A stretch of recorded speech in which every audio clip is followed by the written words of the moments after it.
Allah subhanahu wa ta'ala antaisi meille paratiisin, antaisi meille korkean aseman tuomio tekemättä mitään. Ja tämä on Allah subhanahu wa ta'ala sunna tässä maailmassa ja tuon puoleisessa. Te tiedätte tässä maailmassa, jos ihminen opiskelee, suorittaa tutkintoja, etsii työpaikkaa, ylentää itseänsä, hän pääsee todennäköisyydellä hyvän paikkaan ja hyvän asemaan tässä maailmassa. Ja voidaan kutsua hänet, että hän on menestynyt tässä maailmassa.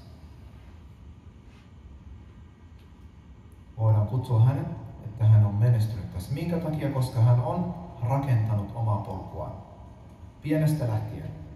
Käynyt päiväkodissa, käynyt koulussa, käynyt yliopistossa, tehnyt harjoittelussa, perustanut yrityksen, mennyt työpaikkaan töihin, tehnyt monta vuotta, päässyt asiantuntija ja näin eteenpäin. Saanut todistuksia matkan varrella, hän on rakentanut sitä hänen omaa elämää. Ja samalla lailla myös akhirassa.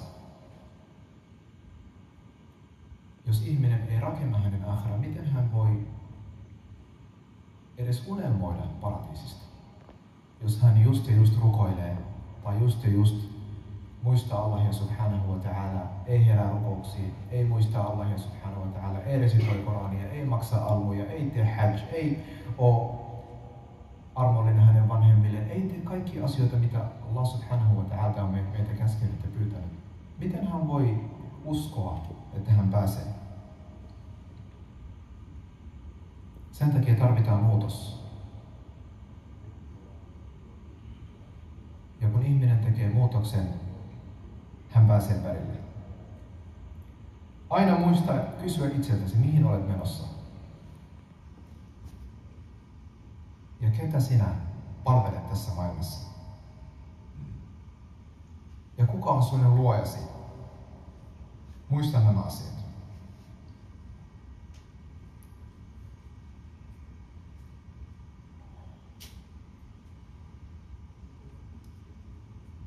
Sen takia, hyvät veljet ja sisaret, meidän tulisi suunnitella meidän omaa elämää.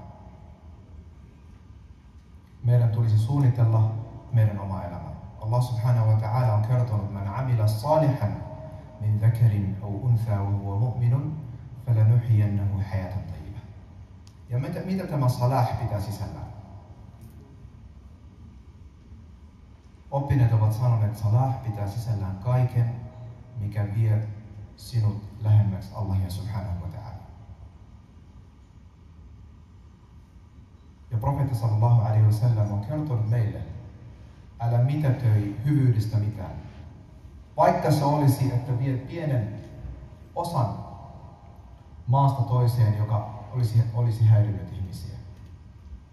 Eli jokainen pieni teko, jonka aikomus on Allahille subhanahu wa ta'ala, vie sinut eteenpäin tässä elämässä.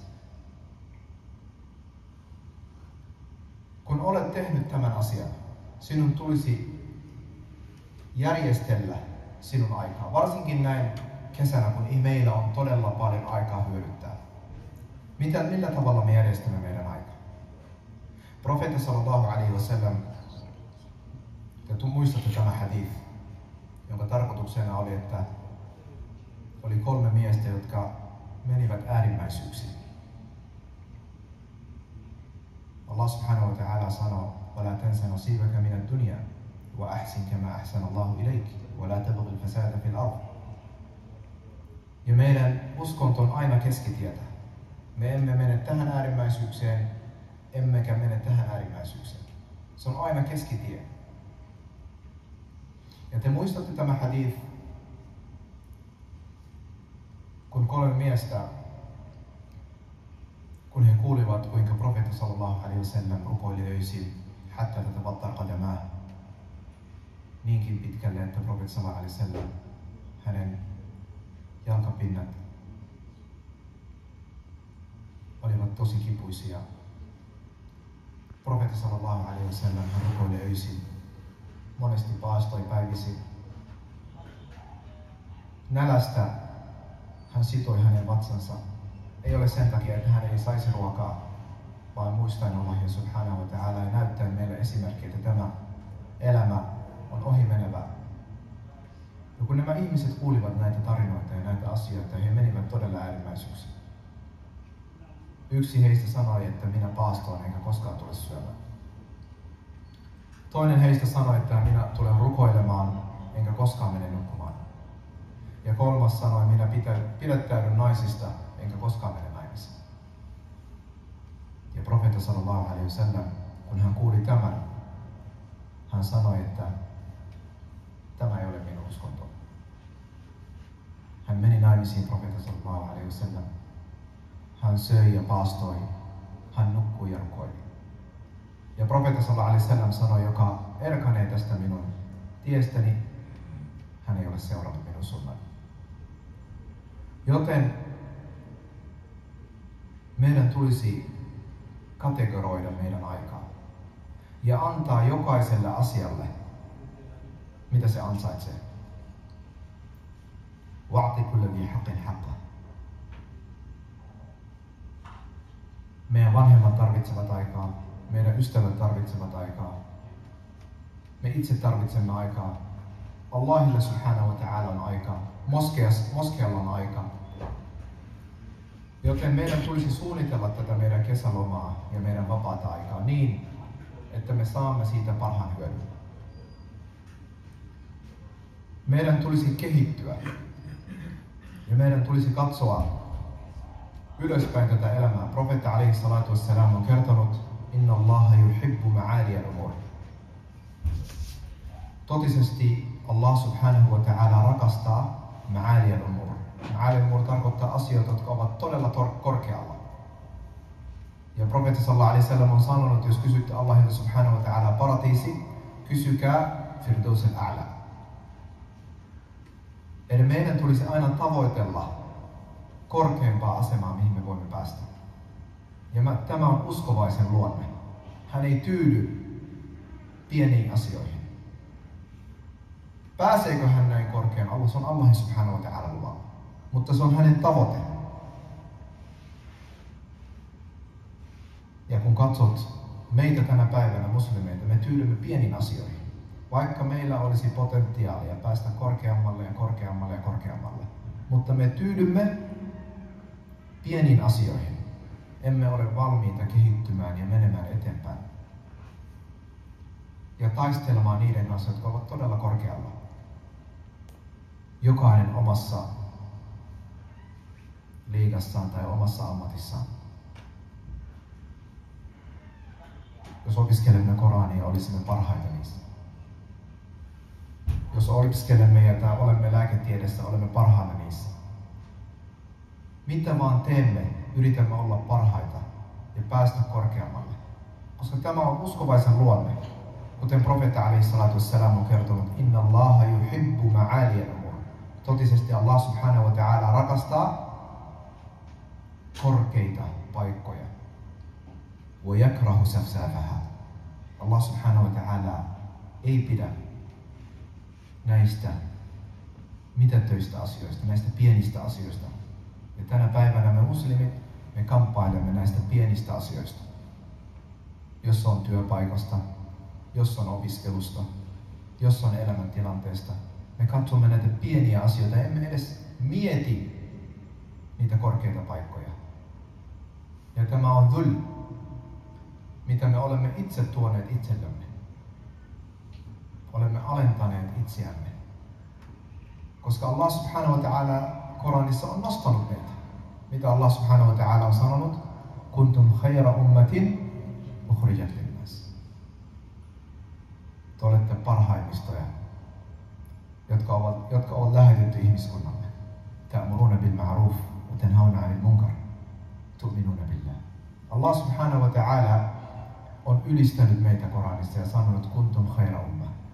Te olette parhaita umma. Te olette paras umma. Te olette korkeammalla oleva umma. Te olette parhaimmistoja. Te olette top 1. Mutta me itsemme olemme alentaneet itseämme. Ja täten meidän tulisi nostaa itseämme ja miettiä niitä korkeita paikkoja tässä elämässä ja tuon puolessa.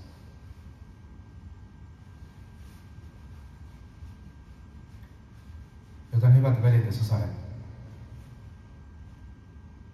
tänään meillä on aikaa ja huomenna se aika saattaa loppua. Kuinka moni tuntee ihmisen, joka oli viime vuonna meidän kanssa, mutta tänä vuonna hän on mennyt? Kuinka moni tuntee ihmisen, jolla oli tavoitteita ja unelmia, mutta tänään hän on meidän alla. Hän on menehtynyt. Hän on mennyt Allahin subhanahu wa ta'ala luo. Joten jokainen tulisi hyödyntää tätä aikaa, mitä Allah subhanahu wa ta'ala on meille antanut. Ja muistaa, että tämä aika on asia, jota Allah subhanahu wa ta'ala tulee kysymään meidän tuomiopäivänä. Sen takia, hyvät veljet,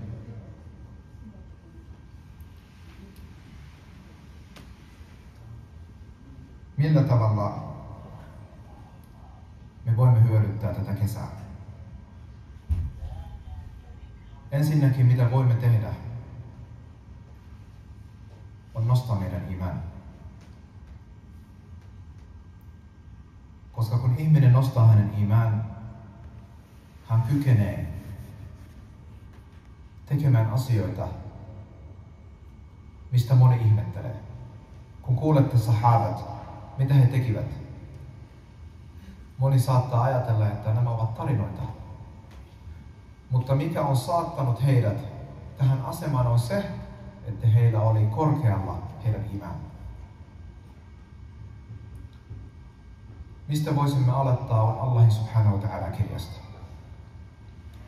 Kun tiedätte, kun ostatte jonkun asian kaupasta, ostatte vaikka kahvikoneen, siinä on kirja aina mukana. Ja tässä kirjassa lukee ohjeet. Allah subhanahu wa ta'ala, kun hän on luonut meitä, hän on lähettänyt meille kirjan. Ja tässä kirjassa on meille hyödyt tässä elämässä ja tuon puoleisessa. Allah subhanahu wa ta'ala on kertonut, وَنُنَزِّلُ مِنَ الْقُرْآنِ مَا هُوَ شِفَاءٌ وَرَحْمَةٌ لِلْمُؤْمِنِينَ إِنَّ هَذَا الْقُرْآنَ يَهْدِي لِلَّتِي هِيَ أَقْوَمُ. Monessa jakeessa Allah subhanahu wa ta'ala on kertonut, että tämä Korani on johdatus, tämä Korani on terveys, tämä Korani on elämän ohje.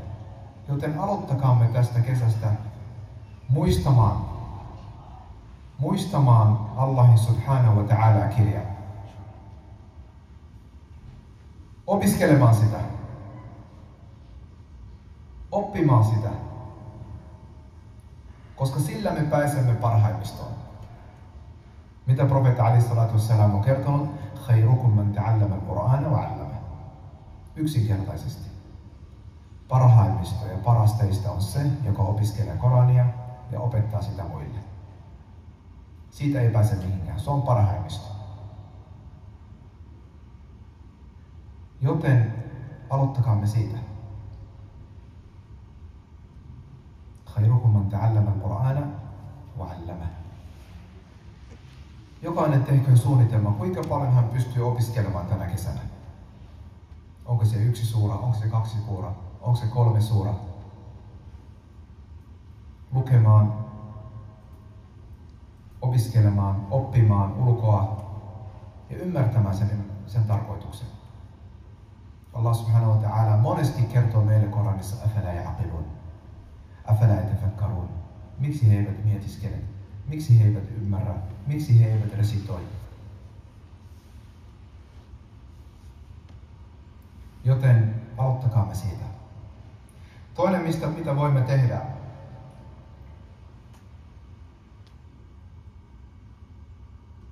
on opiskella meidän uskontoa.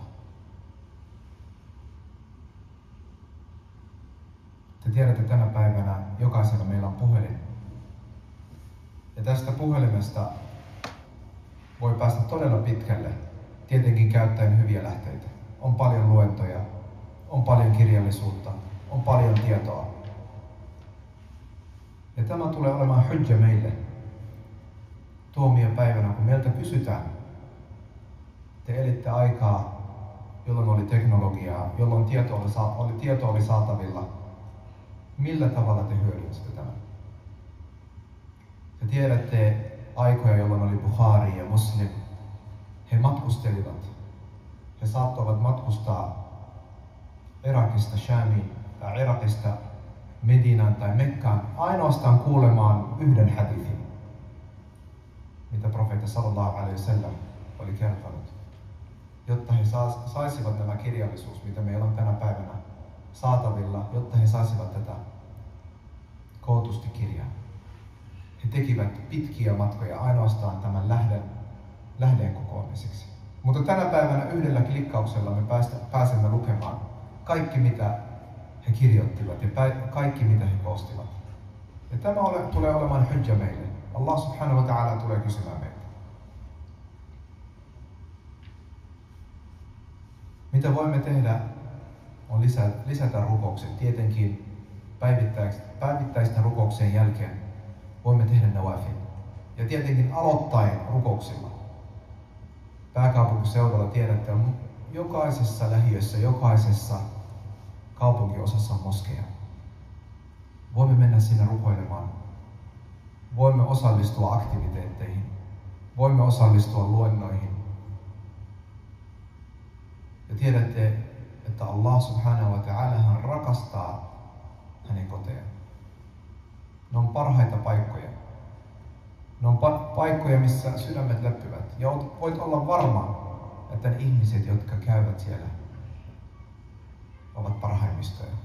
Koska joka on tullut moskeaan, hän tuli etsimään tietoa, hän tuli olemaan Allah subhanahu wa ta'ala lähempänä, hän tuli hyödyttämään itseään ja muita. Meidän tulisi pyrkiä rukoilemaan vaikka yhden rukouksen jamaassa päivittäin. Koska te tiedätte, rukous, joka tehdään jamaassa, on moninkertaisesti parempaa kuin rukous, joka tehdään yksin. Ja tämän jälkeen voisimme lisätä nawafil. Nawafil tarkoittaa jokaista tekoa, mikä on pakollisen lisäksi. Ja te tiedätte hadith, joka Bukhari on kertonut. Profeetta on kertonut, että Allah subhanahu wa ta'ala on kertonut, että Allah subhanahu wa ta'ala rakkaus piileskelee وَلَا يَزَالُ عَبْدِي يَتَقَرَّبُ إِلَيَّ بِالنَّوَافِلِ حَتَّى أُحِبَّهُ. Minun palvelija ei jatka sitä nawafilin ylimääräisten tekojen tekemistä niinkin kauan, että Allah subhanahu wa ta'ala korkein majesteettinen rakastaa häntä. Ja kun te kuulette tämän, että Allah subhanahu wa ta'ala korkein rakastaa tätä henkilöä, mitä se voi tarkoittaa? Jos meille tänä päivänä sanotaan, että sinun vanhemmat rakastavat sinua, se herättää tunteen, että olet todella arvokas ja todella tärkeä ihminen. Jos sinulle sanotaan, että joku ministeri tai joku presidentti tykkää sinusta tai rakastaa sinua, kuinka arvostetuksi sinä tulet? Kun sinulle sanotaan, että joku sahabi, tabi'i, on muistanut sinun nimeä tai rakastaa sinua, jos profeetta sallallahu alaihi wasallam rakastaa sinua, Allah subhanahu wa ta'ala, korkein, majesteettinen, rakastaa sinua. Ja mitä tämä rakkaus tuo mukanaan? Se tuo mukanaan, että sinun pyynnöt hyväksytään. Allah subhanahu wa ta'ala ohjaa sinua. Kuntu sam'ahu alladhi yasma'u bihi wa basarahu alladhi yabsaru bihi wa la sa'alani sa'atiyan. Allah subhanahu wa ta'ala korkein kertoo, että hän tulee olemaan kuulo, jolla kuulet, näkö, jolla näet. Ja kun sinä pyydät Allah subhanahu wa ta'ala, hän totisesti vastaa sinun rukouksiin. Ja kuinka tärkeä tämä rakkaus on. Ja millä tavalla se saavutetaan? وَلَا يَزَالُ عَبْدِي يَتَقَرَّبُ إِلَيَّ بِالنَّوَافِلِ. Tulet aina lähemmäksi Allahia subhanahu wa ta'ala näillä ylimääräisillä teoilla. Kun olet suorittanut nämä perusteot, mitä Allah subhanahu wa ta'ala on meitä käskenyt, alat tekemään ylimääräisiä rukouksia. Ylimääräisiä tekoja. Profeetta sallallahu alaihi wasallam on myös kertonut, että se, joka rukoilee 12 ylimääräistä rak'aa päivittäin, Allah subhanahu wa ta'ala rakentaa hänelle kodin paratiisissa.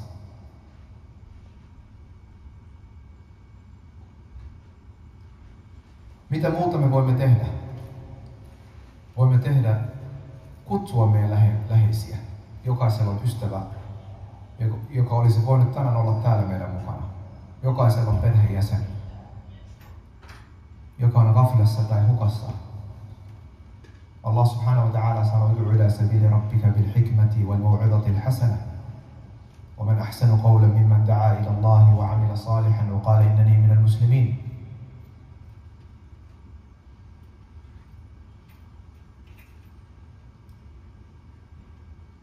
Kuka on parempi kuin se, joka kutsuu hänen ystävän, hänen kaveriaan? Wa man ahsanu qawlan. Kuka on parempi kuin se? Mimman da'a ila Allah. Joka kutsuu ihmisiä Allah subhanahu wa ta'ala luokse. Ystäväni, lähdetään rukoilemaan. Mennään kuuntelemaan luentoa. Mennään ylistämään Allahia subhanahu wa ta'ala. Tänään on tuolla luento. Mennään rukoilemaan yhdessä. Tämä asia, minkä teet Allah subhanahu wa ta'ala takia, kuinka pitkälle se voi viedä sinua? Se voi viedä sinua tästä henkilöstä kaikki asiat, mitä hän tekee hyvyydet tämän jälkeen, saat siitä myös osinkoa. Hänen menettämättä. Ja profeetta sallallahu alaihi wasallam on sanonut, lian yahdi Allahu bika rajulun wahid khairun laka min humrin ni'am. Että Allah subhanahu wa ta'ala sinun avulla johdattaa sinua yhden henkilön on parempi kuin humrin ni'am. Ja humrin ni'am siihen aikaan olivat ne punaiset kamelit, jotka olivat parhaita asioita, mitä ihmiset tavoittelivat.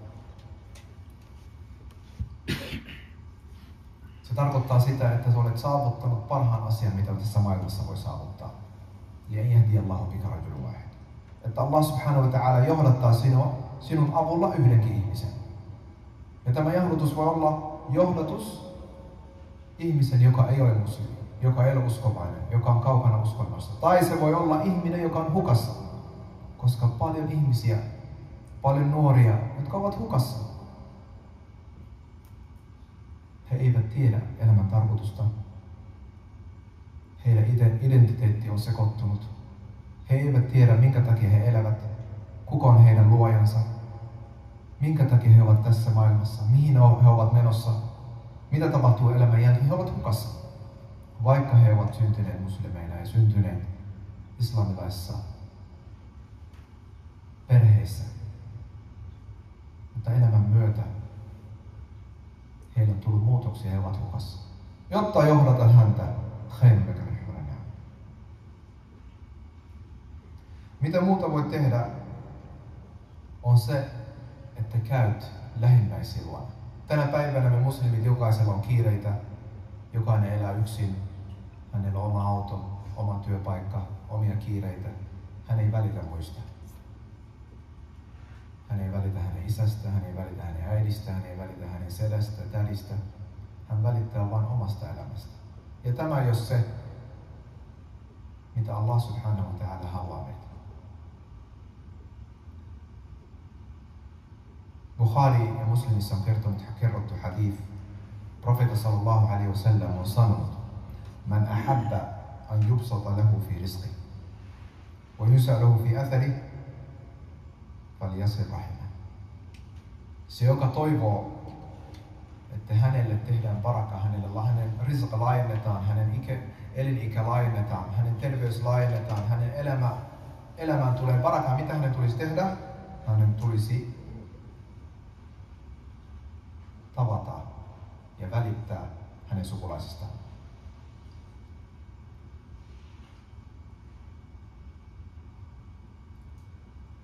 Muuta, mitä voi tehdä, hyvät veljet ja sisaret, on muistaa tärkeät päivät, vuoden päivät. Tänä päivänä ihmiset muistavat vain juhlapäiviä. He eivät muista niitä päiviä, joita Allah subhanahu wa ta'ala on ylistynyt, koska jokaisessa vuodessa on tärkeitä päiviä, joita Allah subhanahu wa ta'ala on ylistänyt. On aikoja, joita Allah subhanahu wa ta'ala on ylistänyt. Esimerkiksi rukoukset äädäänin jälkeen, äädäänin ja saladin välillä on aika, jolloin Allah subhanahu wa ta'ala hyväksyy kaikki pyyntörukoukset. Monesti tänä päivänä ihmiset juttelevat tai ovat puhelimessa tekevät asioita, mitä ei ole heidän hyödyksi. Mutta tämä on aika, jolloin pitäisi nostaa kädet ylös ja pyytää Allahilta subhanahu wa ta'ala. Viimeinen osa yöstä on aika, jolla Allah subhanahu wa ta'ala tulee alas tavalla, joka on hänelle parhaaksi. Ja sanoo, missä on ne, jotka pyytävät minulta? Missä on ne, jotka rukoilevat minulle? Missä on ne, joilla on huolia ja murheita, jotka haluavat kysyä minulta? Ja tämä aika voi olla, että olemme nukkumassa tai olemme puhelimella. Ja tämä on todella tärkeä aika. Ashar dhul-hijja esimerkiksi, mikä juuri meni, Ramadan ja nämä muut ajat. Joten meidän tulisi opiskella nämä tärkeät ajat vuodesta, jotta voimme hyödyttää. Mitä muuta voimme tehdä, hyvät veljet? Inshallah, lopetamme ihan pian.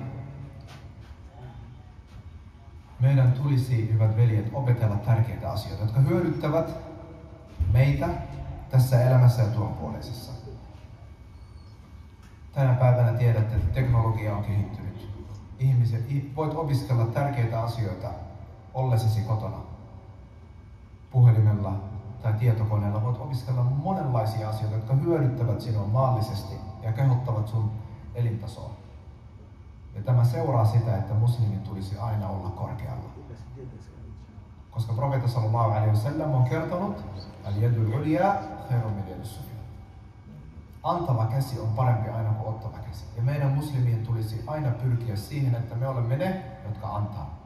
Ja me olemme ne, jotka pärjää. Me olemme ne, jotka ovat omillaan niin sanotusti. Joten opettele asioita, jotka kehittävät sinua. Tietoja ja taitoja, jotka päästävät sinua korkeampiin asemiin.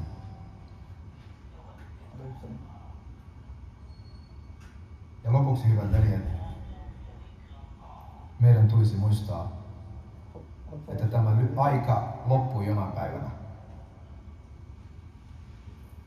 Ja aika, joka on mennyt, emme saa sitä takaisin. Aika, joka on tulossa, emme tiedä elämmekö. Meidän pitäisi myös keskittyä päivään. Koska tämä päivä on se, mitä sinulla on. Ja tästä päivästä tulisi tehdä parhaimmia, mitä voimme tehdä. Pyydämme, että Allah subhanahu wa ta'ala antaa meille pitkän iän, pitkän terveyden. Antaa meille loppuhetken, joka on meille hyväksi tässä ja tuonpuoleisessa. Pyydämme, että Allah subhanahu wa ta'ala antaa meille elämäntaitoja, jotka vievät meitä elämässä eteenpäin. Pyydämme, että Allah subhanahu wa ta'ala tekee meistä ne, jotka hyödyttävät heidän ajastaan. Pyydämme, että Allah subhanahu wa ta'ala pelastaa meidän veljet ympäri maailmaa, jotka kokevat nälkää, sotaa. Allah subhanahu wa ta'ala helpottaisi kaikkien uskovaisten tilannetta. Tiedät, että meidän tilanne tällä hetkellä ympäri maailmaa ei ole hyvin.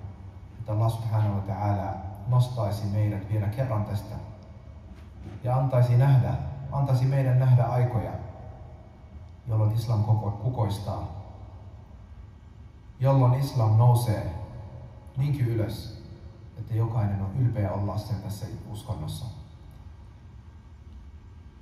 Allahumma atina fid dunya hasana wa fil akhirati hasana wa qina adhaban nar. Allahumma innaka afuwwun karimun tuhibbul afwa fa'fu anna. Subhana rabbika rabbil izzati amma yasifun wa salamun alal mursalin walhamdulillahi rabbil alamin. Tämä oli lyhyt muistutus itselleni ja teille. Jos sanon jotain hyvää, se on Allahin subhanahu wa ta'ala ansiosta. Jos erehdyin, sanon jotain väärin, se on itsestäni ja shaytaanista. Ja pyydän Allahilta subhanahu wa ta'ala, etten vaan muistuttaisi teidät ja unohtaisin itse. Subhana rabbika rabbil izzati amma yasifun wa salamun alal mursalin walhamdulillahi rabbil alamin.